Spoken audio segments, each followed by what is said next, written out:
Hey, it's Cucumber. I thought right now, just before we roll today's film, I thought we'd do some shouts out back to you. And you guys are providing some excellent feedback in the forms of your great photos for the photo contest and some great drawings and illustrations. Why not showcase a little bit of your talents right here, right now?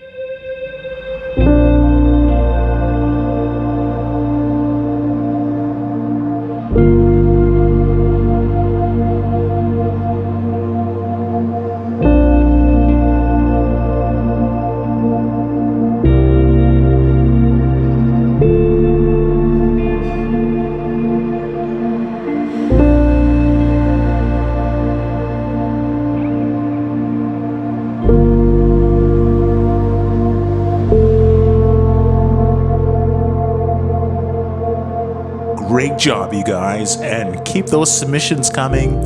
And now, on to this week's teaching about the raven. All right, here we are. Another week, another drawing. And this week, it's all about raven.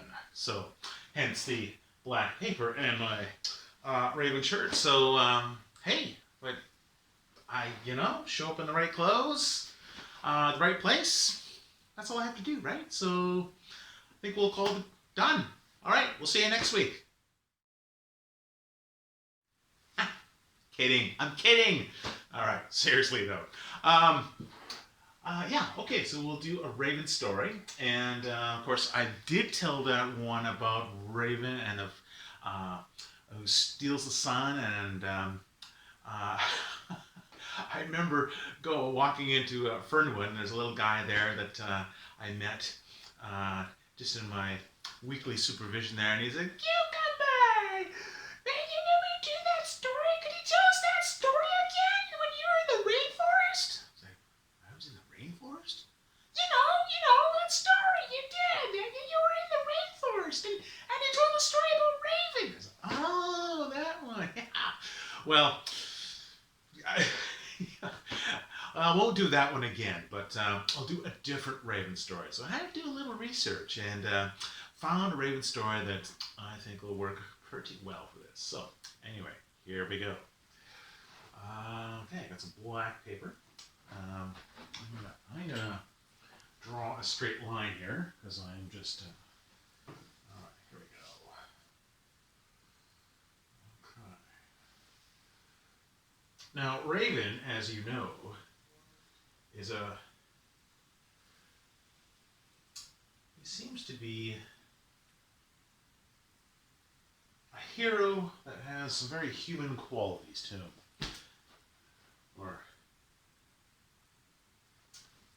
Alright, so I drew a straight line. Raven captures humanity at its best and sometimes at its worst. And sometimes Raven is just sometimes impatient, or he pulls tricks, or he gets kind of tired. He just was always looking for a free lunch, just lazy. So, in short, I relate to him well. In any case, all right, cool. So I will draw this line. I'll carry on, and we'll. Now, long ago,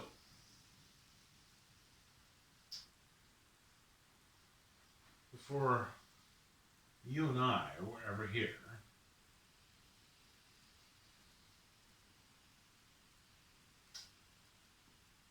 there were no tides. The ocean was just known as the big water, and that's what it was, just the big water. Raven, he lived by the people who lived by the big water. And living there, he'd always look for a free meal.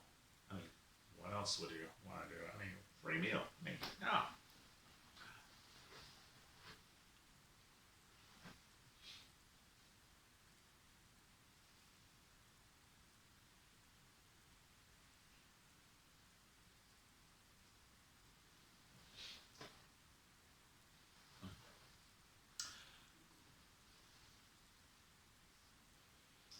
And he'd go from longhouse to longhouse, knocking on people's doors. You have any food? No, Raven. No, we don't. Okay, move along. Oh, hi. Excuse me. Do you have some free food? I'm really hungry. And so, house by house by house, by the end he goes, You have any scraps I could have for this poor lonely bird? no, Raven, go. Well, the reason why people were so hostile is because, well, there actually was a food shortage. Fishing was not good. Hunting was no good. And the people that usually they would find things washed up on the shore like crabs or clams or even fish from time to time or kelp. They'd find things washed up on the shore. But lately, there's just nothing washing up on the shore. And the people realized that the only way to get out there is out in the big water where it was super deep. And they had problems. They just couldn't go clamming, couldn't go crabbing, just because the water was so deep.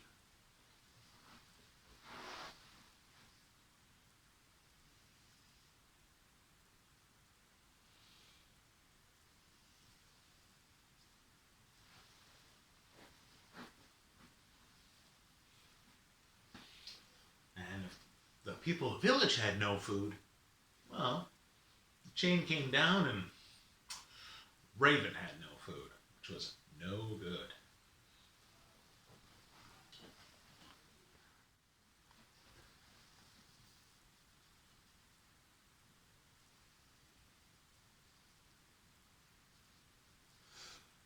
And Raven was troubled by this. Oh, no food? Oh no, this is awful. Who's gonna get me food? Oh boy.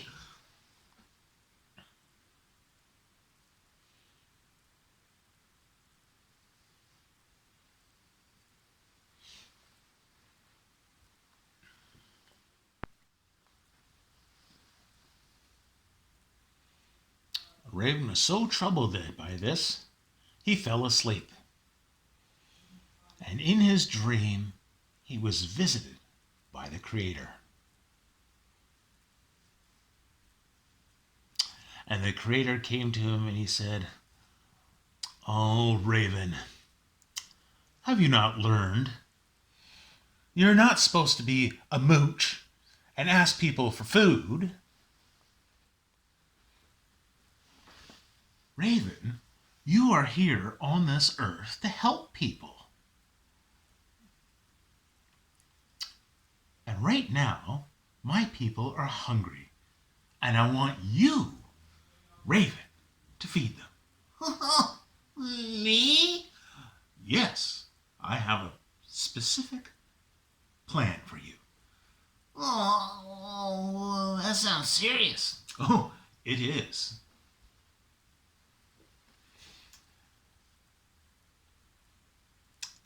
Way, way, way out beyond the great water. Beyond the great water is a cave.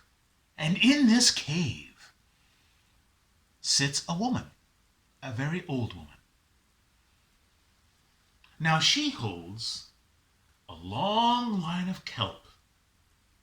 Huh? What's her name? That doesn't matter. She's just an old woman and she holds a piece of kelp. Okay, let me get this straight. She's in a cave by herself holding a piece of kelp. Why? Well, she, with that piece of kelp, she holds the water. What? I don't get it. Okay, she holds this piece of kelp and it controls the flow and the ebbs of the water. to see how high or how low the water can be. So, if you're able to persuade her to let go of the kelp, the water will recede and consequently be lower, so the people will be able to have access to food. Oh, that sounds like a good idea. Huh? Just let go of the line and she gets... That's all I have to do? Yeah, that's all you have to do. Oh. When do I have to do this? Well, when you wake up after this nap. Oh, is that like right now? Yeah, right about now. And Raven right there woke up. Oh my goodness! I gotta get going. Where's the ocean? Oh, there it is. And out Raven went. He flew and he flew and he flew and flew and flew and flew and flew and flew and flew and flew. In fact, he flew, and if you know ravens, they can't glide like an eagle or like an albatross. They have to like pump their wings. And if you are in the forest and you see a raven flying along, you can actually hear them flap their wings because they work at it so hard, you know.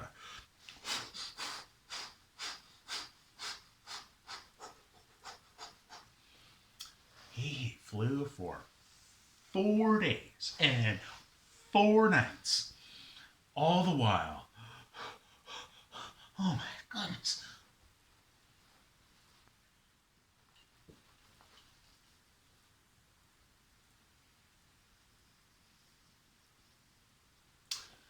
And sure enough, he reached the far side of the big water. And right there, as the creator had said, was a cave. A big cave. And looked in the cave, and he could see, sure enough, there was an old woman in the big cave. And he looked with his beady little eyes even closer. And sure enough, inside that big cave, there was the old woman. And she was holding a piece of kelp. There she is. She's holding the kelp. Oh my gosh, this is too easy. Well, this is where Raven did his Raven thing.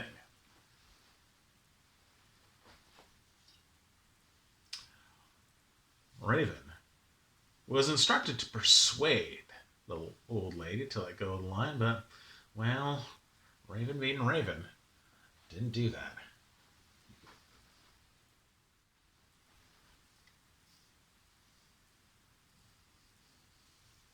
Raven walked out in front of the cave. And as he walked out in front of the cave, he said, Oh boy. Oh, those clams were so good. Well, the old lady in the cave heard this and thought,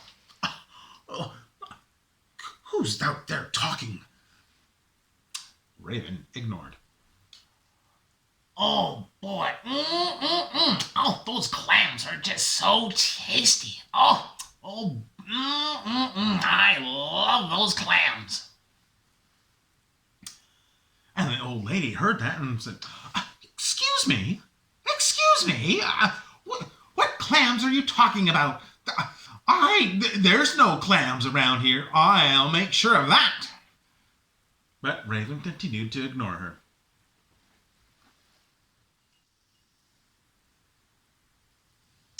Raven said, Oh boy, I really like those clams. Oh, they're so fresh. Right on the old fire and cooking in their own juices. Oh, I could just eat them all day. In fact, I think I will. I'll eat clams all day.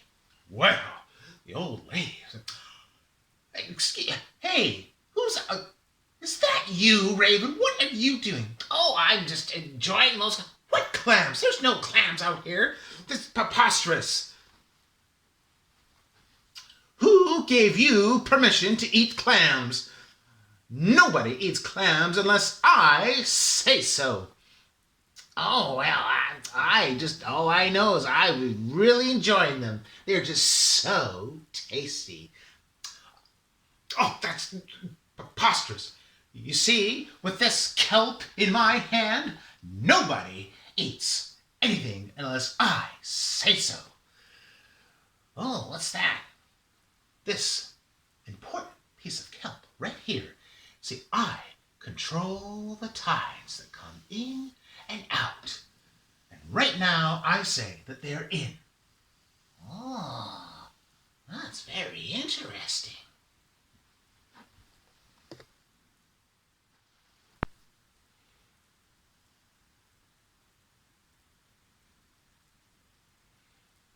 And the old lady, she held that kelp in her hand, and Raven looked at it and thought, Oh, that's very interesting. Looks like a piece of, kelp. Yes, I already said that. Well, it's just, I've never seen a piece of kelp like that looks so,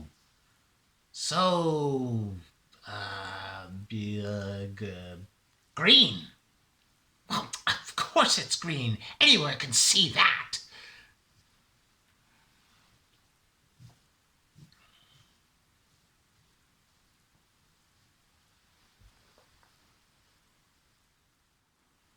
And the old lady held her kelp tight. And Raven looked at it. She looked at it. And Raven thought, well, I guess that is a piece of kelp. One thing I find is that kelp, it's very slimy when you step on it. See, when I step on it, it gets my feet all slimy.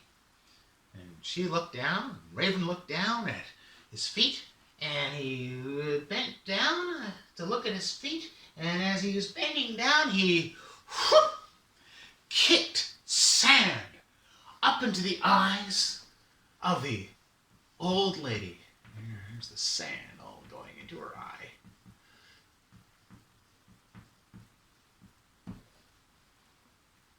And she went,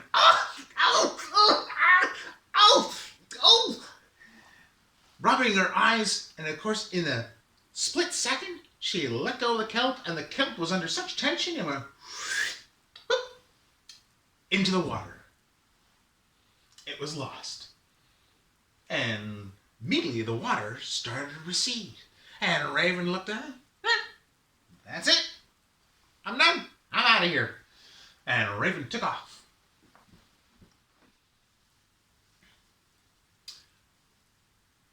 Raven flew back 4 days and 4 nights back to the village.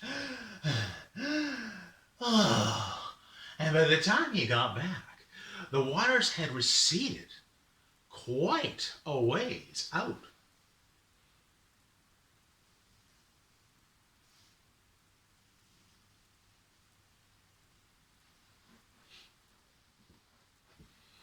And when he got back, Raven actually received a hero's welcome. Raven. Oh boy, oh Raven, you're this is great. We haven't had so much food like this. I can't even remember when. Oh, this is fantastic. Oh, way to go, Raven. Yeah, you're the hero. Yay, Raven. And all the people were just so excited. Raven at first was, it was no problem. It was no problem. I just doing what a Raven could do, Well, why don't we have a big feast in my honor, Yeah, that's a great idea. Yeah, let's do it. Yeah, let's do that. Yeah. And there was Raven at the center of his feast, feasting and feasting and feasting and feasting and feasting, until Raven was just so full. In fact, he was so full, he didn't even look like a raven. He looked like a big Christmas turkey. He was just so fat. Oh, Raven was just enjoying the good life. And all the people were patting him on the back and giving him a high five. And, oh, Raven, oh, thanks. Oh, this is great, Raven. Oh, boy, we couldn't have done this without you. Oh, this is so great. Oh, thank you. Well, it's no problem. It's no problem. I just trying to do what I got to do here.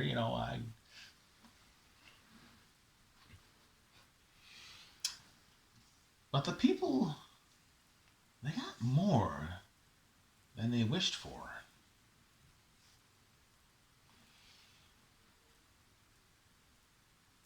The waters receded and receded and receded until it got so dramatic that you could walk from Galliano to Salt Spring, or from Salt Spring to Saturna, or from Pender to Maine. You could walk from the Gulf Islands over to Slauson, or over to Victoria. The oceans had completely receded.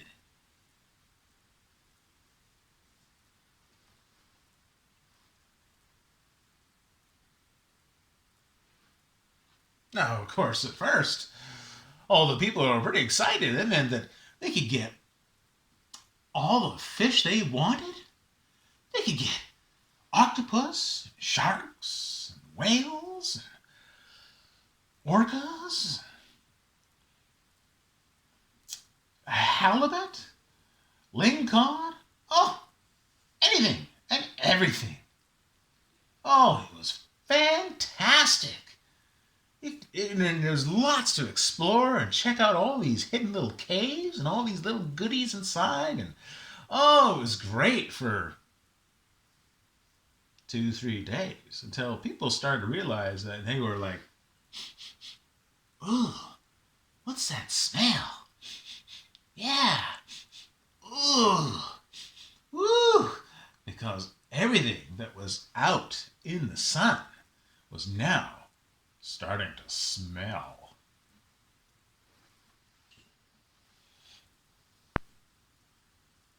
Oh, everything really started to stink so bad. Ooh, I don't know about you, but have you ever smelled a rotting whale?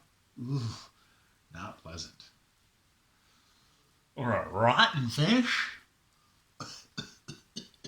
Ooh, bad news. Well, it was like that times a million, because there's just millions of things out there that are starting to stink, from the tiniest little piece of plankton to the biggest whale. All of it was starting to die and starting to stink.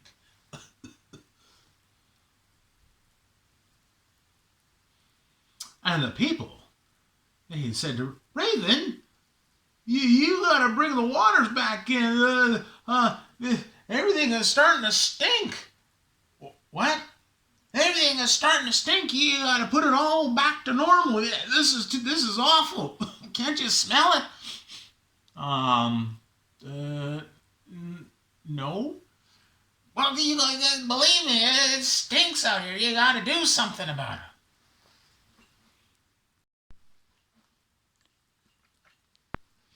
Wait a minute. Didn't I get the water to recede so you could eat? I flew all the way there and flew all the way back. And now you want me to go put it back to the way it was? Well, yeah. I mean, look, this is awful. Everything is dying. Oh, you guys. You mean I have to fly all the way back out there again? And undo all this? Well, yeah. But, I have already done this. You guys are so fickle. Oh, humans. Oh.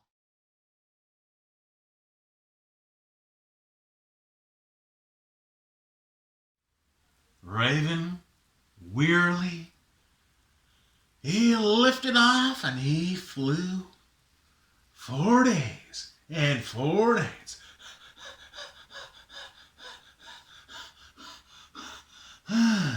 But in his travels, he did realize as he's flying over the once oceans, now he's flying over, at some point, it seemed like a big desert full of dead whales and dead sharks and dead octopus and dead fish and it just smelled.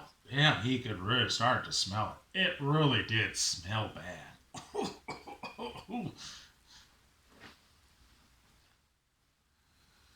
Raven, at the end of his journey, he flew to the edge of where the once waters were, and he got to the cave.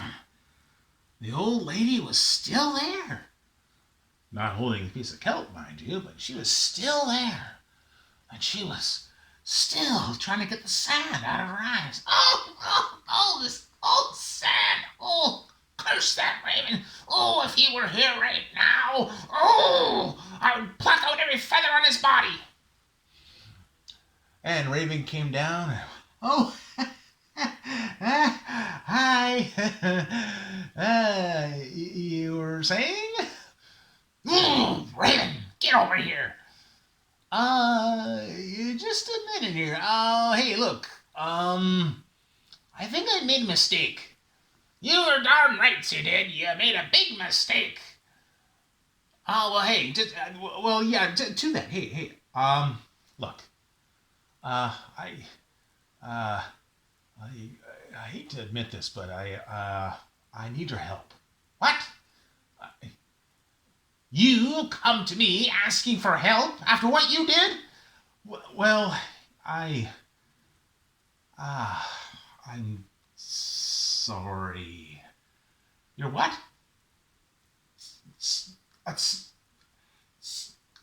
Sorry. I'm sorry. I'm sorry. Right there. I said it. I'm sorry. Really? Yeah. I'm sorry. I should explain why I was here.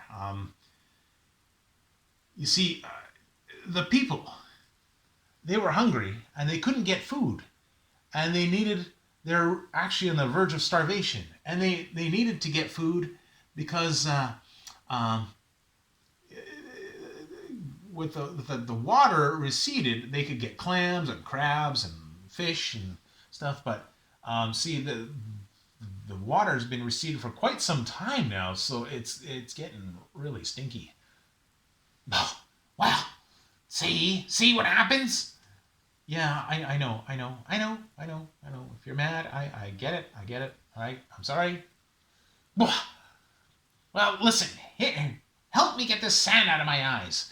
Okay, all right, I'll help you. All right, so Raven, with his feathers and with his very skilled beak, he picked out every little piece of sand in her eyes. Oh, that's so good. Oh, now I can see. Yeah, okay, I'm sorry I did that. I shouldn't have done that. But listen, you were holding that piece of kelp, right? Where is it? Well, I let it go when you put the sand in my eyes, so I don't know where it is now. Oh, okay. Well, here, let's help me find it. I'll help you find it here. All right, let's find it. And so, I looked around, and I found the piece of kelp. It was a little dry, a little crispy. You found it.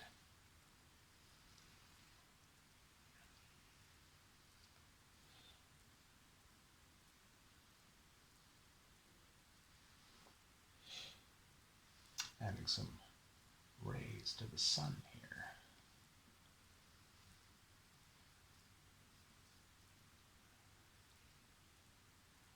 And as she started to hold the line,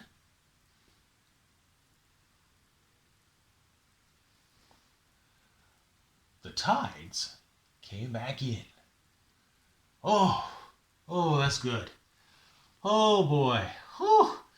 Yeah. Well, thanks. That'll be great. Hey, yeah?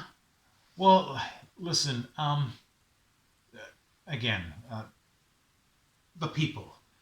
Um, why don't you, like, maybe just every day, why don't you just sort of let it go a little bit, and then you can grab it and hold on to it, and the tides will come in and out, and make the people happy every day, so they're just not starving and wondering if, well, yeah, I could do that. Why did you say so in the first place? Okay.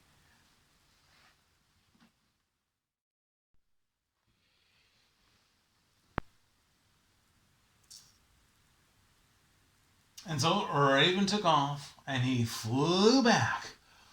4 days and 4 nights.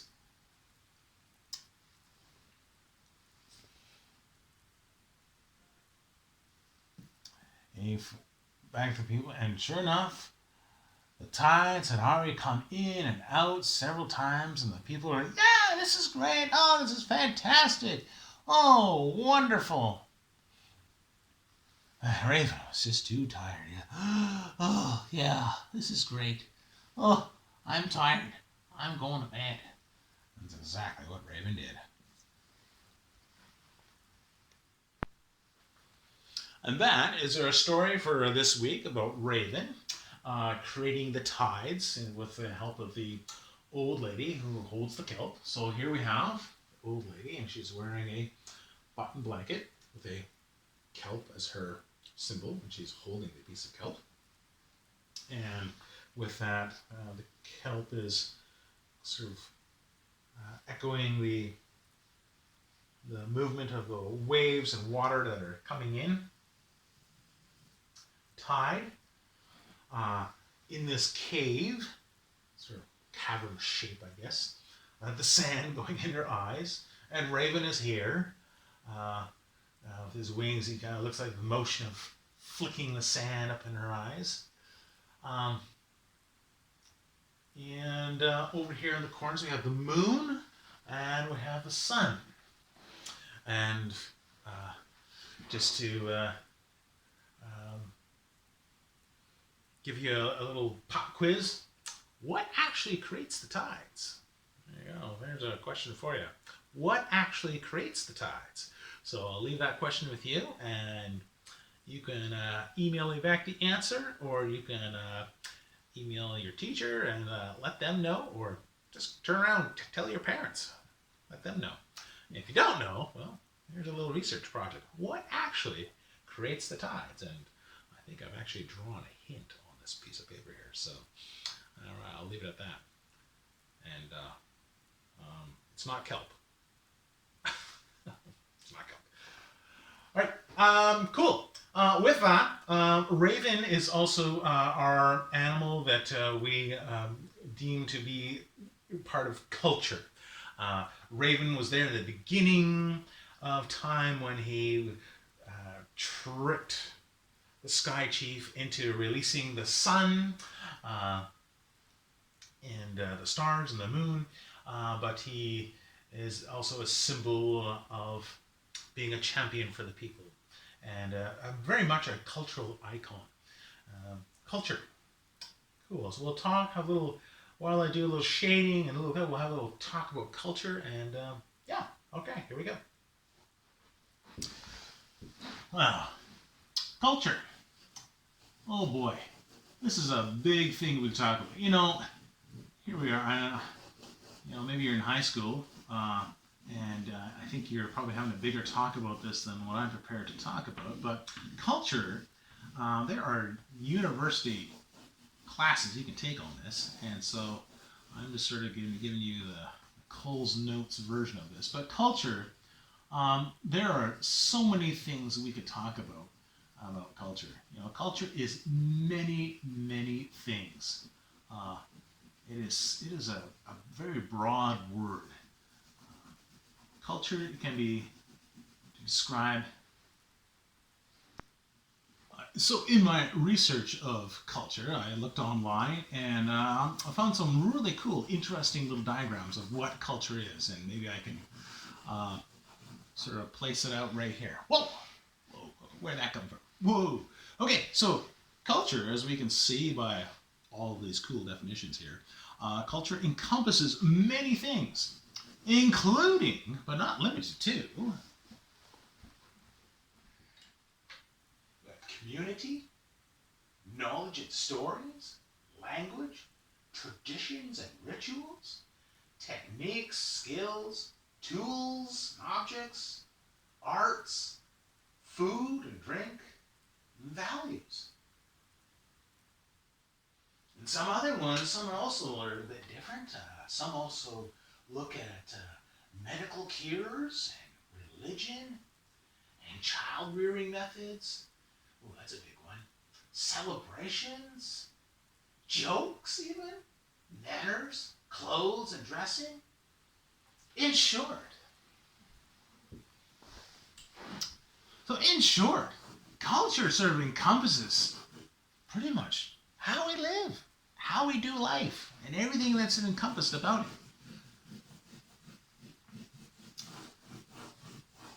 I'll give you a micro picture to it. We all sort of live life on the micro scale. Our households, we do life differently, just a little bit differently, than other people, our next door neighbor. You know, we have these little micro differences, and sometimes we don't even think about it. It just happens. We just do it. In our house, when you come to our house, you take your shoes off outside the door, and we have a little shoe rack, or we're sloppy. We've got a pile of shoes there by the door, and you kick off your shoes, and you come in your socks or bare feet, and you walk around, and it's kind of our aim is to have a fairly clean house and try and keep the place clean. But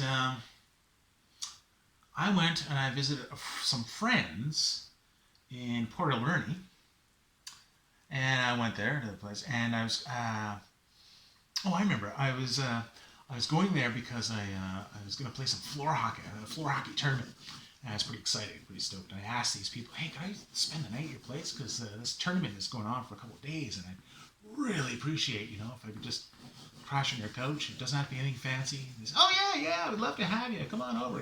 Yeah. So here's our address, and here, come on over." So cool, very cool, and pretty excited about this. Yeah, floor hockey, and shouts out to all the good floor hockey teams out there on New Chatmouth territory. So I get to the house. And I say, "Oh yeah, Quentin, it's good to see you. Come on in. Oh, and don't take your shoes off." "What? Don't take your shoes off." "Well, what?" And I had my rubby shoes on, and I "Oh, no, I'll take them off." No, don't take, just let's leave them on." "What?" I just couldn't. I couldn't do it. It just felt weird to wear my shoes, just march right into their house with my shoes on that I wore outside, and I didn't even check them if they're like super dirty, or golly, heaven forbid if I'd stepped in a big mud pie or something worse. I took my shoes off, and no, you don't have to take your shoes off. No, you should keep your shoes on. You really should. "Oh no, well I just couldn't do it." And sure enough, the host, he wasn't taking his shoes off. I come in and meet the family, and they all got their shoes on. And I look down the carpet. Well, it was pretty dirty, and I looked down at my socks, and now my socks were completely filthy. And I was like, I should have taken my shoes off. And so, okay, well, luckily I packed another pair of socks. So I learned in this household, in this microculture, they take their shoes, they leave their shoes on. So, and that's just how they rolled, and then, and they just kept their shoes on in their house. So okay, all right.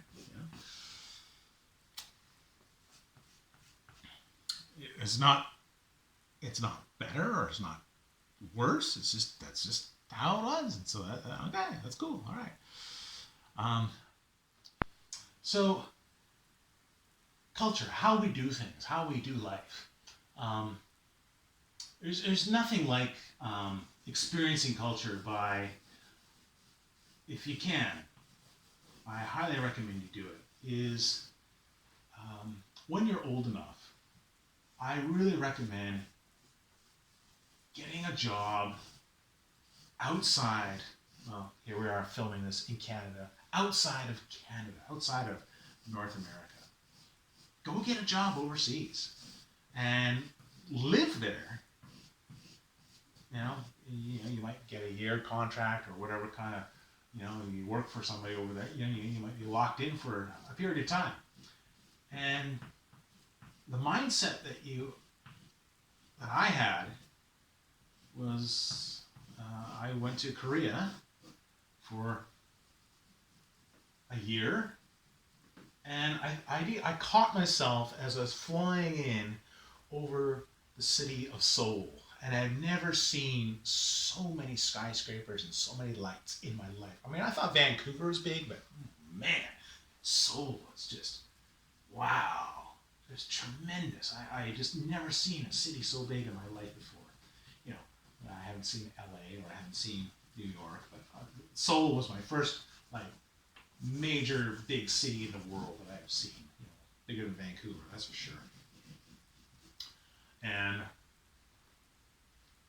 as I looked out the window as they were descending down into the airport, I realized, oh my gosh, I'm here for a year. Like, this is not a vacation. Like, I'm actually doing this. Like, wow. And so, yeah, it turned out to be a real fun adventure that I had teaching English in Korea for a whole year. And consequently, glad I did it, because that totally set the path for me to go on a teaching career. And that was way back in 1996. So back in the 90s. My daughter is 8 inches. The 90s are coming back, Dad. Well, okay. I just got through them the first time, so I don't know if I want to go through them again. But anyway,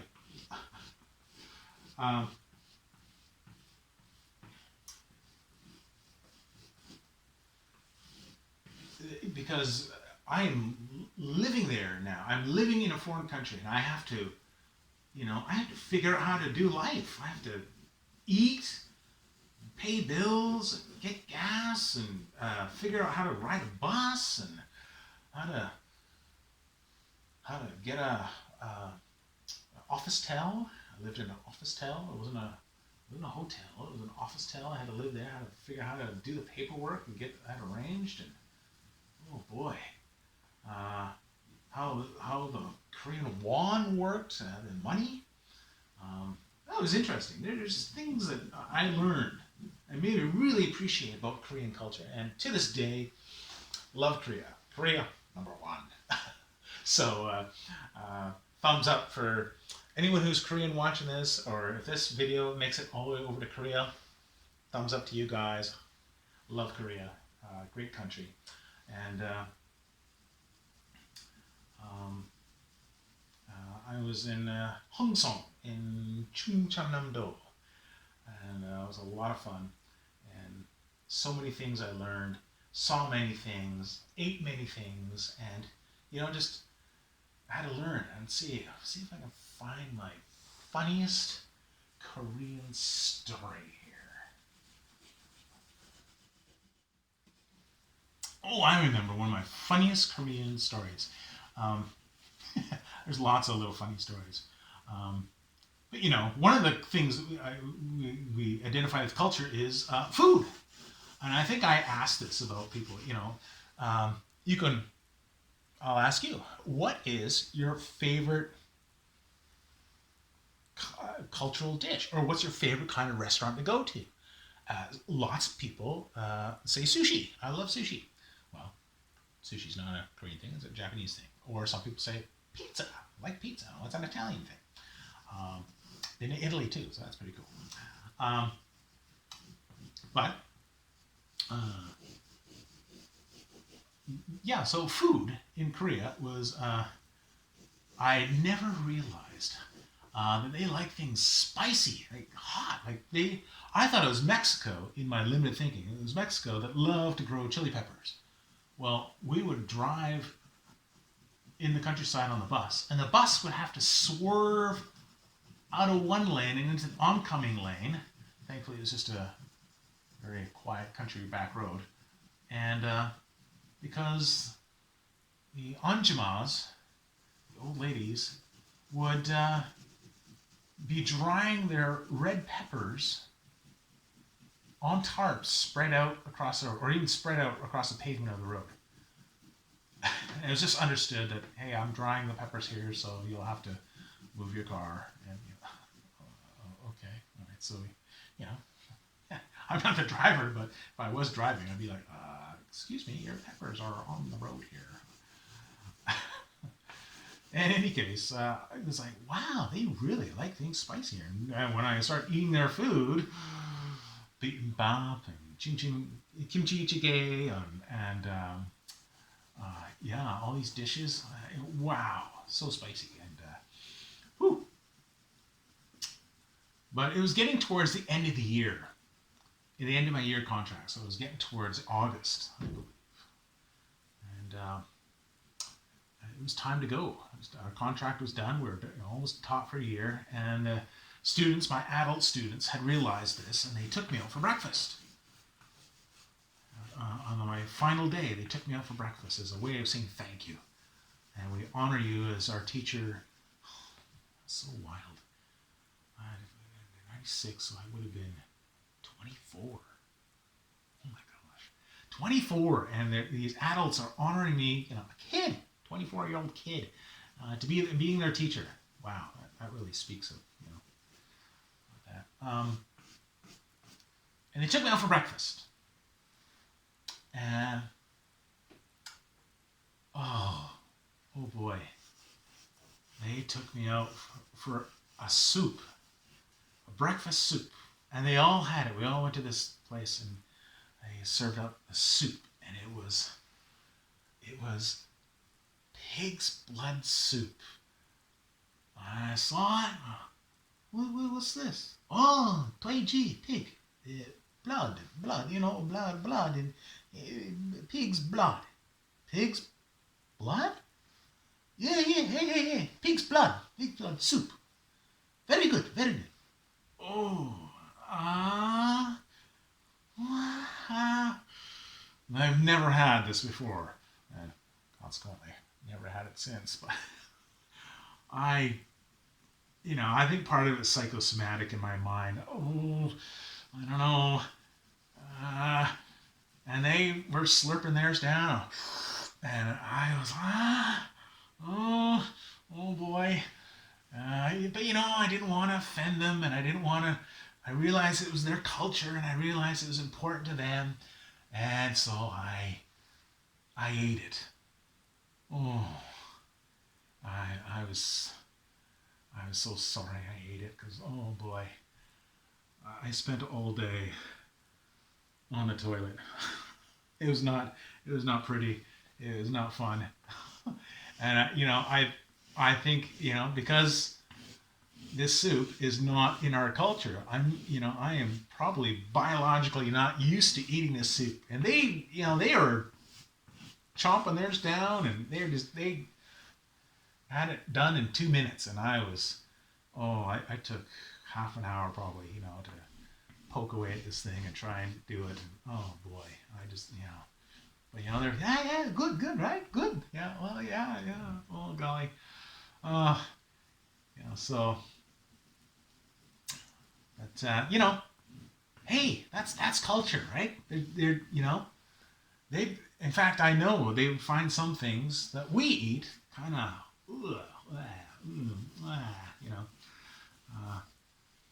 I remember the spaghetti we made once for Mr. Kim. It wasn't spicy enough for him, so he actually dumped a whole bunch of red peppers in his spaghetti. And so it's got to be spicy. So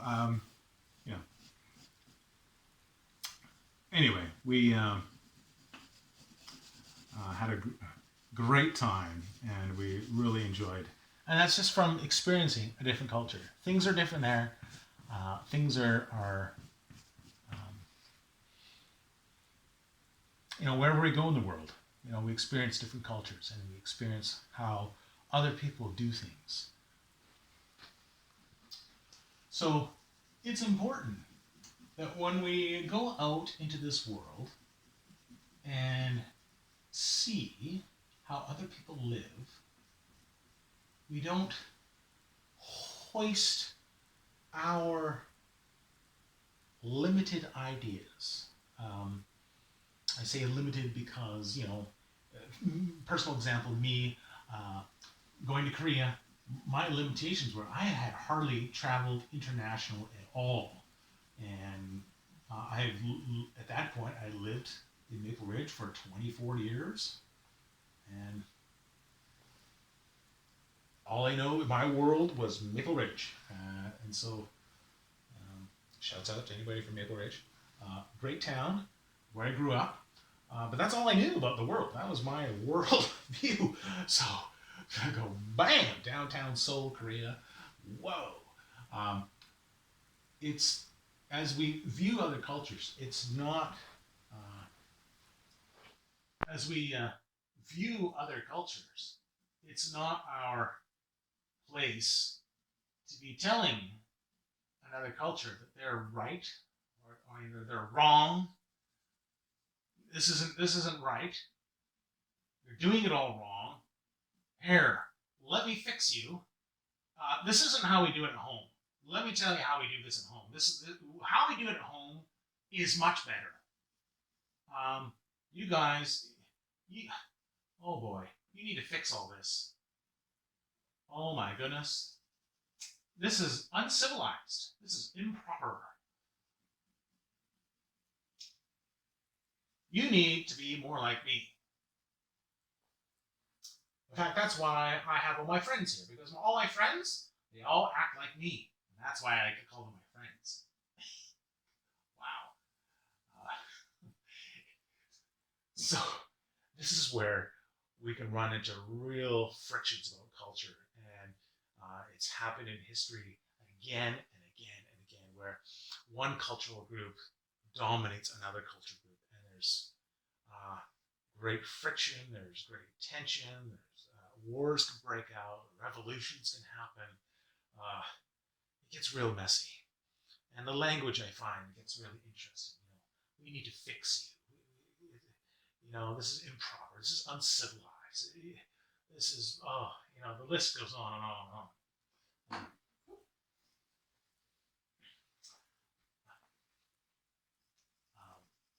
And I think we're living in a time where we are reversing that. We're undoing these things, and we're going back, and we're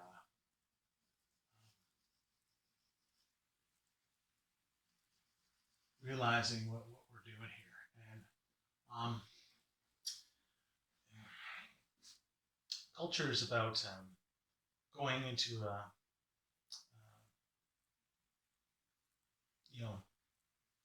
maybe culture is when you go to another country and you see something wrong.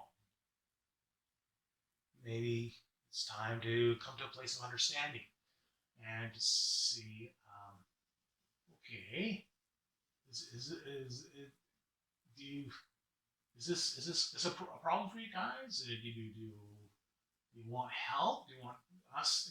Maybe instead of going in there and fixing it, maybe we can help empower you so you can fix the problem yourself. Maybe we just need to put a seed there, and you can cultivate it, and how it works for you is how it works for you best. And it's not up to me to have everything done in your country my way, in your culture my way. And so now it just becomes a culture of Quentin. everywhere I go. Everyone speaks Quentinese. Everyone looks like me, talks like me, thinks like me, acts like me. Oh boy, this world would be really crazy if that happened. I wouldn't want that to happen. But case in point, my son and I went to Guatemala, and we went to a school there, and they do school differently there. And it's certainly not up to me. I could go in there in that school, and I could look at the classroom, and I could say, "Oh my goodness! This classroom, there needs to be more windows. And how come there's an air conditioning? And where are all the books? And how come nobody here has a computer here? And where's the projector system here? And where's the speakers? And I can't believe you have school like this." No, that was not what we were there for. We were just there to help out with a project that they asked to be helped out. And what they needed was fresh water. Okay, so with that, I think I'm going to take a break here. And I think I have some video of us in Guatemala and immersing ourselves into a culture full of beautiful people in Guatemala, and just seeing how they do life in school, and getting to experience the Guatemalan people, or the Pocumchi people, the distinctive indigenous groups in Guatemala. I believe, and I'll probably get an email about this, some correction about it, I think there's 4 indigenous groups in the middle of Guatemala, and the Pocumchi are one of them. So those are original inhabitants of Guatemala. They speak their own language. It's a very small language. So the Pocumchi. We're here in Coast Salish territory, Pocumchi. So we got to go and experience that, and get to see a different culture and experience it. And to go there and not fix it, not change it, but just to come there and help what they asked for help for.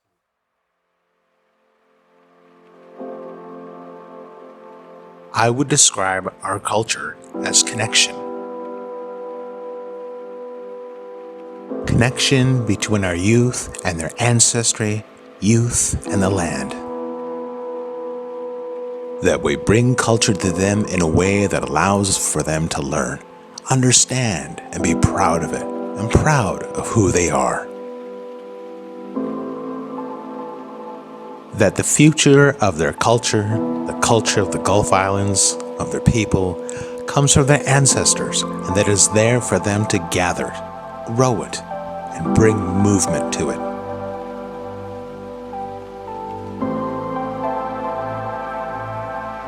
Us bringing culture to our youth is like us fueling the cultural embers inside them. Cheryl Ruff, Indigenous Support Worker, School 664, Gulf Islands.